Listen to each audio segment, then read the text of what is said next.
Welcome back to another Car Meet Garage. We're sitting here with my good buddy and your good buddy, JR.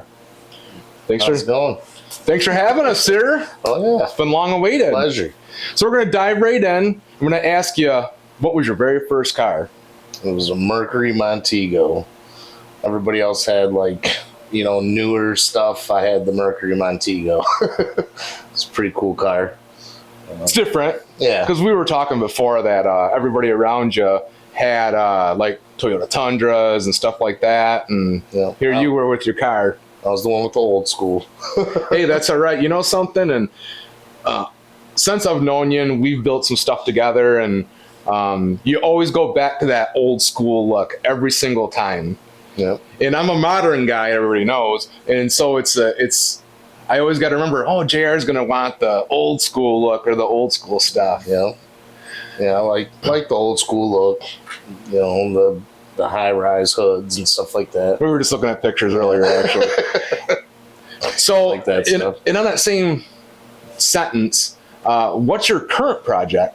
My current project's a 96 Z28 T-top. Something that I acquired because of my buddy Donnie here. Well, you'll have that on the big jobs. He made it pretty easy, being he had a bunch of extra stuff. So I started shopping for a Z28, and I just wanted to go fast again. I want to go fast. Oh, and the story on the car is super cool. Yeah. Because you picked up that car for how much? I think like $1,200 or $1,300. And we drove it home. Yeah, and drove it home. Right. Yeah. And we did the math on it last year at the very end of it when we were sitting down talking about dollar amounts we have into each other's car, into each of our cars. And, normally you have to lie to your wife about that. You'll have $20,000 wrapped up into your project. Not JR. He's under $5,000. This was a serious budget build. Right. And where did it run? It ran like 1160s. Yeah.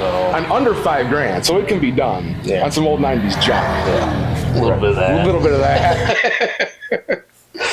What other projects do you have going on right now? Oh boy. Right. I've got a lot of projects always, in the middle of restoring old military bucket truck.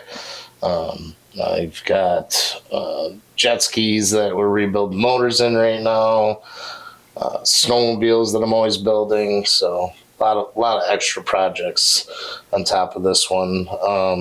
But we're getting into spring, so. Right. What's your favorite one though? I don't have a conversation. I don't know, because you didn't even mention the snowmobile, because that thing's pretty rad too.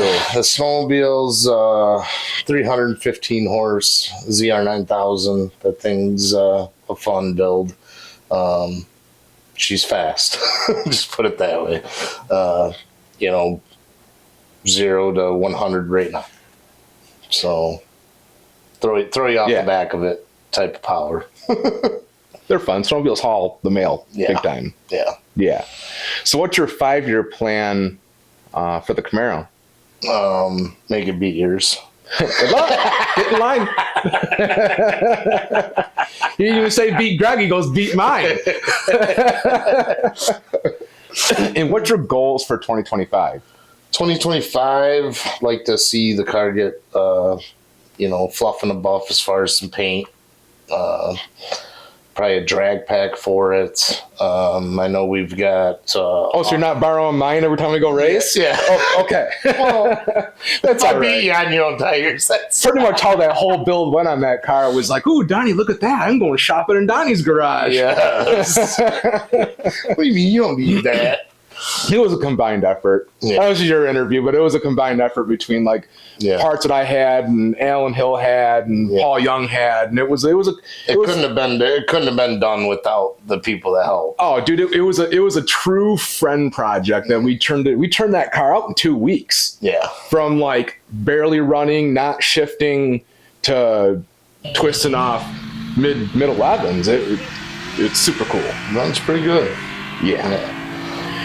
I mean, now we've got the auto bottle opener to put it in the heated bottle bracket, stuff like that. gauges, little odds and ends. But outside of that, I mean, I'm happy with it. It twists off a good burnout, so It's fun. yeah. So, is there any mods that you regret doing to the car? No. No. What's the best mod you've done to the car? Probably the nitrous. I like. Yeah, I agree with that. Yeah, I like what that makes it do.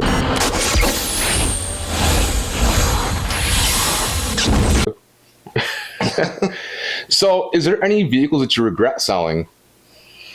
I got a car we used to call the Yellow Zonker. That was a 5.0 Mustang. It was pretty powerful. Yeah, you talk about it a lot. Yeah. They got to remind them how slow they are. That's all right. So, what is the vehicle that you drive the most? That you put the well, we can rephrase that. What's the fun vehicle that you put the most miles on? Probably that Z28. Yeah. That's what when you ask for the build, that's what you ask for, that you want to go and drive it and beat the crap out of it. Yeah. On command, and it does. Yeah. I always talk about wanting to do something crazy, and Donnie's like, well, remember, if you do that, you're not going to be able to drive it down the road right all the time like you like to do. I'm like, man, come on. And what was your inspiration to get into, not even just the cars, just to get into motorsports? I don't, my mom always said, I mean, they bought a SS Chevelle when I was younger.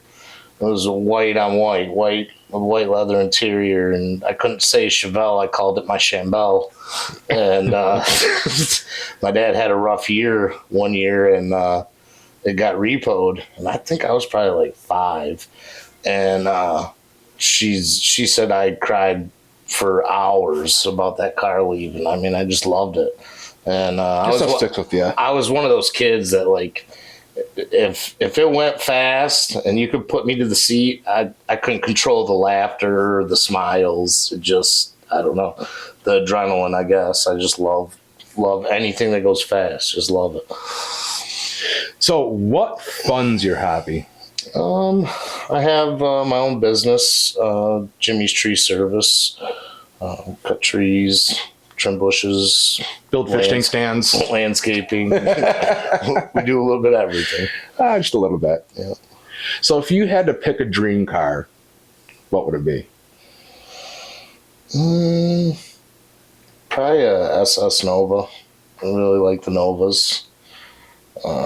Like to have a Nova with like 1,200 horse, something like that. It would be fun. It'd be fun. It's pretty, honestly, in today's technology, 1,200, I mean, it's a lot of horsepower, and some people don't appreciate how much horsepower that really is, but it's obtainable now. It is. Right. It's just how deep are your pockets. Right. I like to set realistic goals for a car I would want later on in life. Yeah. So what's the most unique car that you've ridden in or driven? I would say probably Roger Rosebush's Corvette. His split window was, that was kind of like, that's an iconic car. And that's the one who's got paint on the building, right? That he had paint on the building? Yeah. That was cool. I mean, the first gen Camaros they had, those were fun to drive around and stuff like that. Mm-hmm. And on that same topic, who's your automotive hero? Oh, yeah, I was not expecting that. Well, he just saves me all the time. I'll be like, Donnie, my car's not running. Donnie, I don't know what's going on. And here comes Donnie with his, screwdriver and a wrench, and he says, here, let me help you.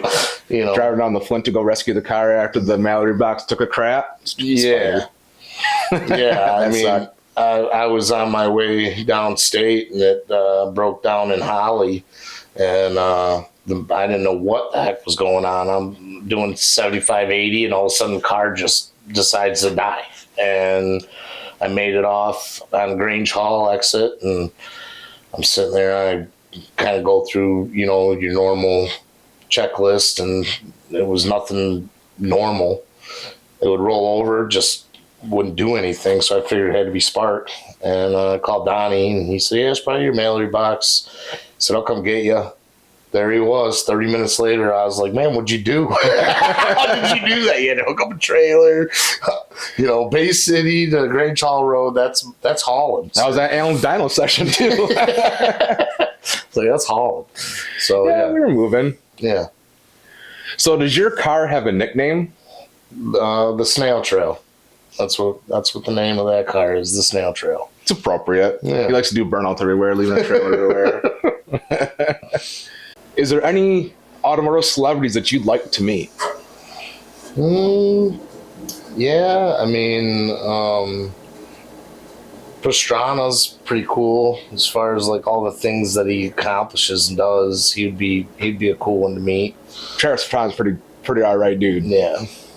I mean, I raced AMA motocross for a while, so the fact that he did that, and then, you know, That's almost an important thing to put on a video when we're talking about motorsports. Oh, you know, just catch. I raced AMA motocross for a while. You know. if it goes fast, it gives you some adrenaline. I'm in, Right. you know. So if you had to, seeing how you're relatively, I don't want to say new to the hobby, but new to the Bay City car meets and to our group and coming out, what's the best advice that you would have for somebody that doesn't have a year under their belt coming in?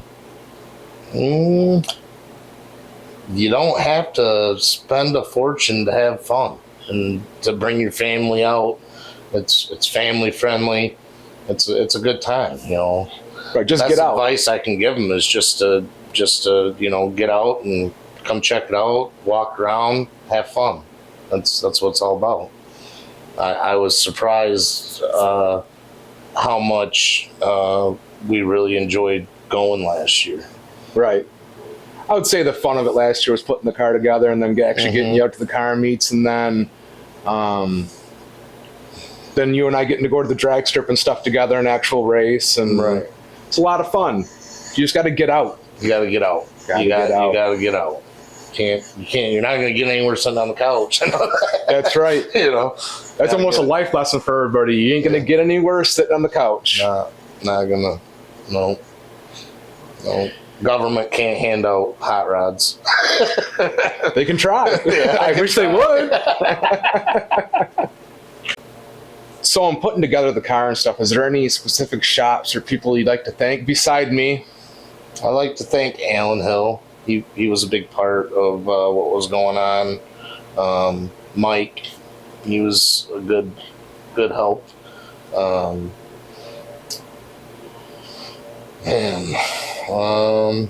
think that was like Paul Young. Paul Young. Yeah. Yep, Paul. Sometimes you get in front of the camera and you're like, oh shit, you get put it on the spot. Yep. About you. Yep. Paul helped. And like I said, there's no way at all that car would still be sitting in my garage. Right. Like there's no way. And I'm gonna add one in here for you is Roger Rosebush. Rosebush. Yeah. You know, he was a big help, and he was. And because he got you the original gears and stuff for the car too. Yeah, he was a big help for sure. You know, rest in peace, Roger. He was a icon for this area. Yep. So as far as social medias go, being one of your good buddies, I do know that you're not a very technological guy. The best way to catch JR and see his black Camaro in person is at the Bay City Car Meets events. He doesn't miss very many of them. He goes to the tracks, the track days. All the events, yeah. A lot of the events that you guys throw, I try to make it to. We always have a good time. It's you see new stuff. I mean, how could you not like watching people do burnouts? How could you not like listening to what's pulling in? I mean, when stuff's rumbling, that's when I feel at home. So it's like chaos. Yeah. Yeah. Exactly. All right, sir. Thank you very much for having us. Yeah, no problem. All right, My make pleasure. sure you like, share, and follow. Catch you on the next one.